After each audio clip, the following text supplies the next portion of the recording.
Assalamualaikum warahmatullahi wabarakatuh. Kali ini kami dari kelompok 5 akan mempresentasikan hasil dengan judul pengembangan bahan ajar mata pelajaran Akidah Akhlak berbasis Google Sites untuk peserta didik kelas 11 MAN 2 Surakarta. Oke, yang pertama yaitu bab 1. Bab 1 pendahuluan, latar belakang masalah. Media pembelajaran berperan penting dalam menciptakan pembelajaran yang efektif, interaktif, dan berpusat pada peserta didik. Namun, pemanfaatan media digital masih terbatas karena guru cenderung menggunakan media yang konvensional. Padahal pengembangan teknologi memungkinkan penggunaan media berbasis web. Hasil observasi di MAN 2 Surakarta menunjukkan bahwa pembelajaran akidah akhlak belum memanfaatkan teknologi secara optimal. Bahan ajar masih konvensional dan antusiasme peserta didik rendah, serta banyak siswa yang lupa materi. Nah, oleh karena itu, inovasi diperlukan untuk menghadirkan bahan ajar yang menarik, interaktif, dan mudah diakses dimanapun dan kapanpun. Penelitian sebelumnya juga menunjukkan bahwa Google Sites mampu menciptakan motivasi dan hasil belajar siswa yang bagus. Berdasarkan kondisi tersebut, maka peneliti tertarik mengambil judul dengan tema pengembangan bahan ajar akidah akhlak berbasis Google Sites untuk peserta didik kelas 11 di MAN 2 Surakarta. Rumusan masalah yang pertama, bagaimana proses pengembangan bahan ajar berbasis Google Sites pada mata pelajaran akidah akhlak untuk peserta didik kelas 11. Yang kedua yaitu bagaimana hasil validasi dari ahli materi, ahli media, serta respon peserta didik terhadap kelayakan bahan ajar berbasis Google Sites yang dikembangkan. Yang ketiga yaitu bagaimana efektivitas bahan ajar berbasis Google Sites dalam meningkatkan keterlibatan dan pemahaman peserta didik kelas 11 dalam pembelajaran akidah akhlak. Tujuan penelitiannya yang pertama, untuk mengembangkan bahan ajar berbasis Google Sites. Yang kedua, untuk mengetahui hasil validasi dari para ahli. Yang ketiga, untuk mengetahui efektivitas bahan ajar berbasis Google Sites dalam meningkatkan keterlibatan dan pemahaman peserta didik dalam pembelajaran akidah akhlak. Oke, yang terakhir yaitu manfaat penelitian. Yang pertama, manfaat penelitian secara teoritis. Nah, penelitian ini diharapkan dapat menjadi kontribusi ilmiah dalam pengembangan bahan ajar berbasis teknologi pada mata pelajaran akidah akhlak. Yang kedua, ada manfaat praktis, ada bagi guru, bagi peserta didik, dan bagi peneliti. Bagi guru, yang pertama memberikan alternatif, yang kedua dapat mendorong guru untuk memanfaatkan teknologi, yang ketiga dapat menjadi referensi guru dalam memilih bahan ajar yang relevan. Oke, kemudian bagi peserta didik, yang pertama membantu peserta didik dalam memahami materi akidah akhlak tentunya. Yang kedua dapat meningkatkan motivasi dan kemandirian belajar karena dapat diakses dimanapun. Yang ketiga menjadi sumber belajar tambahan yang dapat digunakan sesuai dengan waktu. Yang keempat ada manfaat praktis bagi peneliti. Diharapkan menjadi pengalaman empiris dalam pengembangan bahan ajar berbasis Google Sites pada mata pelajaran akidah akhlak, serta menjadi landasan dalam melanjutkan penelitian terkait pengembangan media pembelajaran digital di masa yang akan datang. Tesis. Pada kajian teori, pertama bahan ajar. Dari pengertiannya, bahan ajar itu adalah kumpulan materi pembelajaran yang disusun secara sistematis dan komprehensif atau menyeluruh dari kompetensi yang perlu dikuasai peserta didik. Sehingga pada fungsinya bahan ajar itu untuk peserta didik agar belajar mandiri tanpa harus ada pendidik, bisa mengakses bahan ajar tanpa harus adanya seorang guru. Kemudian juga fungsinya membantu potensi peserta didik untuk menjadi pelajar yang mandiri sebagai bahan pendukung bahan belajar utama. Dan selanjutnya fungsi bahan ajar itu dapat meningkatkan motivasi belajar peserta didik. Kemudian masuk ke jenisnya, bahan ajar itu dibedakan jadi dua jenis, yaitu bahan ajar cetak dan bahan ajar non cetak. Salah satu contoh bahan ajar cetak itu ada buku, handout, sama lembar kerja peserta didik. Adapun yang bahan ajar non cetak itu bisa melalui audio, bisa melalui visual, bahan ajar audio, visual, ataupun bahan ajar audio visual. Bahan ajar audio itu seperti radio, bahan ajar visual seperti Google Sites ini juga termasuk bahan ajar visual. Tapi juga ada disisipkan bahan ajar audio visual, yaitu dari video pembelajaran. Selanjutnya, pada yang kedua, kajian teori, itu ada Google Sites. Dari pengertiannya, Google Sites itu adalah layanan websites dari Google yang disediakan oleh Google. Nah, yang menyajikan berbagai template dan fitur-fitur lain untuk membuat situs website secara gratis. Kemudian setelah pengertiannya ada manfaat dalam pembelajaran. Apa sih manfaat Google Sites dalam pembelajaran? Yang itu Google Sites dapat menjadi salah satu pemanfaat teknologi dalam pembelajaran di kelas dengan memanfaatkan berbagai multimedia teknologi dari audio, teks, dan video. Dari manfaatnya itu ada akses. Dari segi akses, peserta didik dapat mengakses bahan ajar kapan saja dan di mana saja. Dengan arti mereka bisa tanpa guru bisa mengakses bahan ajar secara mandiri. Kedua, interaktivitas dan kolaborasi. Google Sites ini menyediakan fitur forum, diskusi, dan komentar. Jadi membuka adanya fitur forum, diskusi, dan komentar ketika menjalankan bahan ajar mereka, menggunakan bahan ajar pada berbagai fitur yang tersedia. Yang ketiga, personalisasi pembelajaran. Google Sites ini juga dapat digunakan sebagai platform yang lebih personal, yaitu bisa menjadi akses dengan mudah untuk fitur penilaian dan kuis online di dalamnya, dan form-form di dalamnya. Selanjutnya ada kelebihan dan kekurangan Google Sites. Pada kelebihannya itu praktis, yang paling utama itu praktis, karena tanpa dicetak pun bisa diakses peserta didik. Kemudian layanannya tidak berbayar atau gratis. Yang ketiga, dapat diakses kapan saja dan di mana. Yang keempat, situsnya otomatis tersimpan di server keamanan Google. Adapun kekurangannya itu yang paling utama ditemukan itu adanya iklan pada saat membuka bahan ajar non cetaknya. Di sana di dalam materi itu muncul iklan yang dikhawatirkan bisa mengganggu proses pembelajaran siswa. Yang kedua, tidak memiliki fitur drag and drop untuk desain halaman webnya. Yang ketiga, tidak mendukung script, kode program, dan event. Hanya saja bahan ajar ini langsung disediakan saja oleh Google.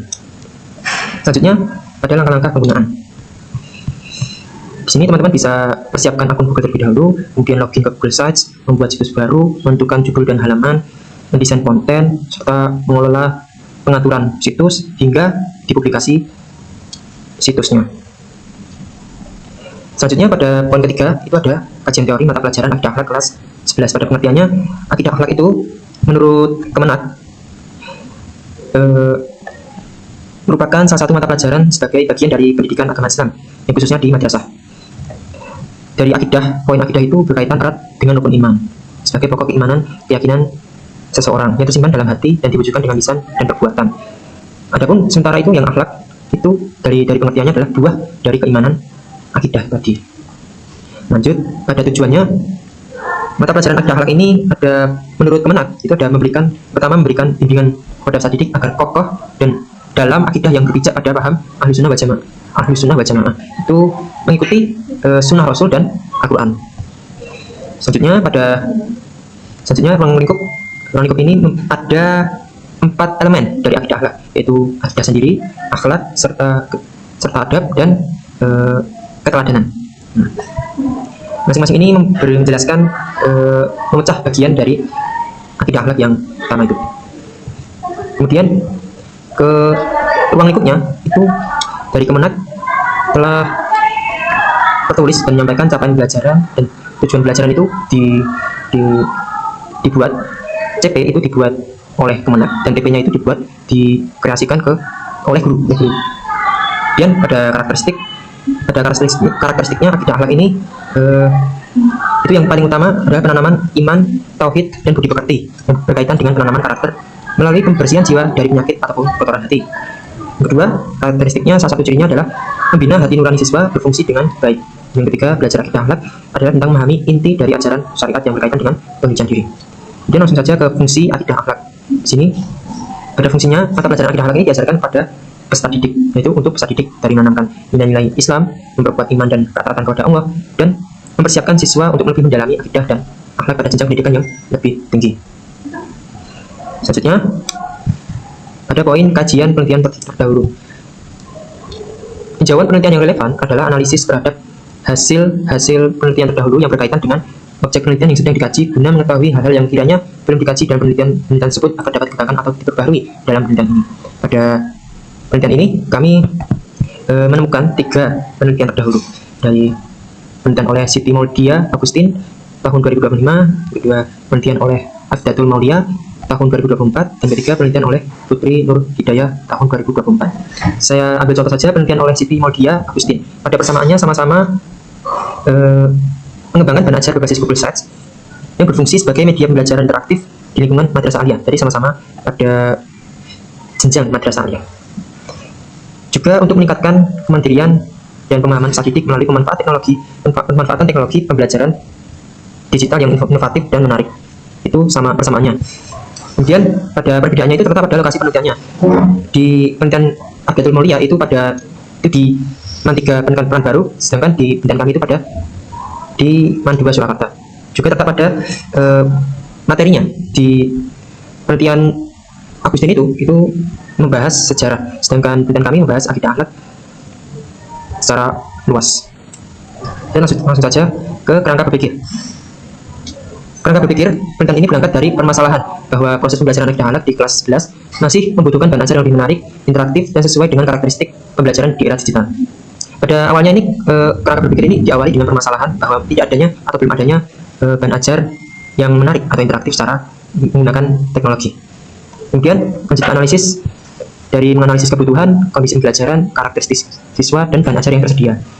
Kemudian mendesain bahan ajar, struktur isi, tata letak, halaman, navigasi, ilustrasi, serta fitur interaktif.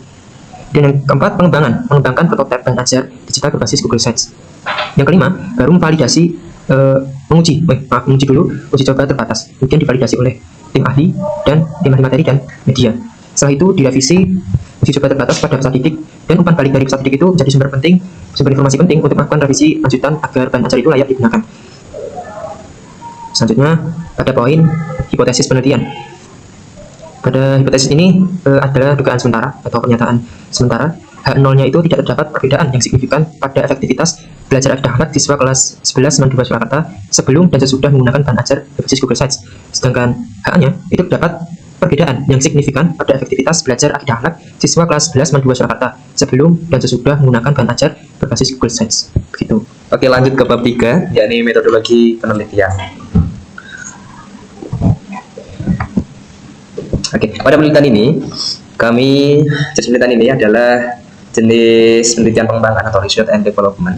Yakni kalau menurut Sugiono bahwasanya metode penelitian untuk menghasilkan produk tertentu dan menguji keefektifan produk tertentu secara sistematis.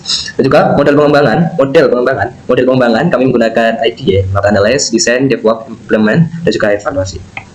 Oke, lanjut ke poin B, yakni prosedur pengembangan. Di sini sesuai dengan model yang kami gunakan tadi, yaitu IDA, terdapat beberapa tahap. Yang pertama adalah analisis, ya. Ada analisis. Dalam analisis kita melakukan beberapa tahap lagi, ya. Yang pertama adalah analisis masalah, bahwasanya masalah yang terjadi yaitu pembelajaran seringkali hanya menggunakan bahan ajar buku teks, gitu, sehingga siswa kurang aktif dan bosan. Kemudian ada analisis kebutuhan, ya ini diperlukannya bahan ajar digital interaktif, mudah diakses dan menarik, ya, untuk kemudian pengembangan. Lanjut, tahap yang kedua dari IDA yaitu desain. Dalam desain ada beberapa langkah-langkah yang kita lalui, gitu ya. Yang pertama adalah merumuskan tujuan pembelajaran sesuai dengan JP dan indikator, lalu menyusun struktur bahan ajar dan beda konsep, lalu membuat flowchart dan storyboard dalam tampilan Google Sites, lalu juga memilih media pendukung seperti gambar, video, kuis interaktif. Kemudian tahap yang ketiga ini development atau pengembangan. Ada beberapa langkah di dalam pengembangan ini. Yang pertama adalah membuat bahan ajar digital di Google Sites. Kemudian melakukan validasi ahli, ada dua, yaitu ahli media juga ahli materi. Dan yang ketiga adalah revisi. Masih dalam prosedur pengembangan, pada tahap yang keempat di model pengembangan IDA yaitu implementation atau implementasi, ada beberapa langkah. Yang pertama adalah uji coba secara terbatas yang dilakukan pada 10 siswa. Kemudian uji coba lapangan yang dilakukan pada kelas 11 dengan 30 sampai 36 siswa, gitu. Kemudian tahap yang terakhir dari pengembangan ini adalah evaluation atau evaluasi. Ada beberapa langkah lagi tentunya. Yang pertama adalah formatif, adanya validasi ahli dan juga uji coba secara kecil. Dan juga yang kedua adalah sumatif. Nah, setelah implementasi kelas penuh, mengukur keaktivitasan dan juga motivasi belajar. Oke, pada poin C di metodologi penelitian ini uji coba produk, itu tujuannya untuk menilai kelayakan dan keefektivitasan bahan ajar berbasis Google Sites yang kita kembangkan. Tahapan uji coba yang pertama adalah uji coba ahli. Ada uji coba ahli materi itu juga media. Ya, ini mohon maaf, ini ada kesalahan sedikit juga, gitu. Kemudian yang kedua adalah uji coba terbatas, dilakukan pada 10 siswa dengan pretest dan post-test serta angket respon. Kemudian ada uji coba lapangan yang dilakukan pada 30 sampai 36 siswa dengan pembelajaran nyata, pretest dan juga post-test. Oke. Poin D dari metodologi penelitian yakni desain uji coba. Desain penelitian ini yaitu berupa deskriptif, ya, tentunya, dengan menggambarkan proses pengembangan dan hasil uji coba efektivitas produk berdasarkan data kuantitatif dan kualitatif. Tentu kita mengacu pada awal tadi, yakni model pengembangan kita, yaitu IDA. Di sini samping kita tampilkan ya gambar desain uji coba produk pengembangan kita. Ya, mungkin kita bahas secara singkat saja. Karena tadi sama sebenarnya begitu ya. Yang pertama ada analisis, ya, analisis kebutuhan dan masalah, kemudian ada desain, ada perumusan tujuan dan seterusnya, kemudian ada development atau pengembangan, pembuatan produk awal, validasi dan revisi. Terus yang keempat ada implementasi, yaitu uji coba terbatas, revisi 2, uji coba lapangan, kemudian ada evaluasi formatif, sumatif, versi akhir. Kemudian jadilah produk akhir pengembangan kita. Begitu. Terima kasih. Udah ya. Oke, selanjutnya yaitu subjek uji coba. Nah, di penelitian kami yaitu ada ahli materi, ahli media, dan serta didik. Di ahli materi kami memilih Ibu Diah Novita Fardani MPDI selaku dosen Akidah Akhlak UIN Surakarta. Sedangkan ahli medianya yaitu Ibu Ayu Nabila AN MPDI MPSI selaku dosen dan praktisi teknologi pendidikan. Sedangkan peserta didiknya yaitu kelas 11 SMAN 2 Surakarta. Nah, mengapa kita memilih ahli materi tersebut? Yang pertama, memiliki kompetensi bidang akidah akhlak. Yang kedua, menilai kelayakan isi materi dalam bahan ajar Google Site. Yang ketiga, memberikan komentar dan saran untuk perbaikan materi. Sedangkan di ahli media, yaitu yang pertama, kompeten dalam desain teknologi pendidikan. Yang kedua, menilai kualitas desain bahan ajar berbasis Google Site. Yang ketiga, memberikan masukan perbaikan desain media. Lalu yang peserta didik yang pertama menjadi subjek uji coba lapangan, yang kedua memberikan respon terhadap bahan ajar, yang terakhir menjadi data dasar penilaian efektivitas media.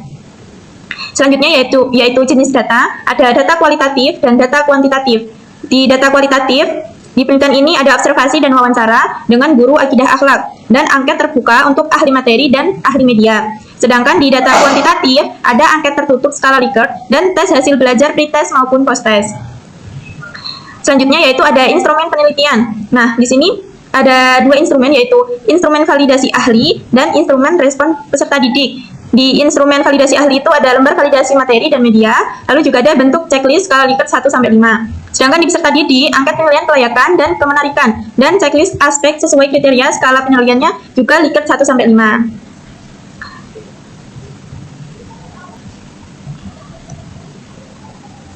Selanjutnya yaitu instrumen penilaian, yaitu wawancara. Gimana dalam Coiria 2017, wawancara merupakan teknik pengumpulan data di mana pewawancara dalam mengumpulkan data mengajukan suatu pertanyaan kepada yang diwawancarai.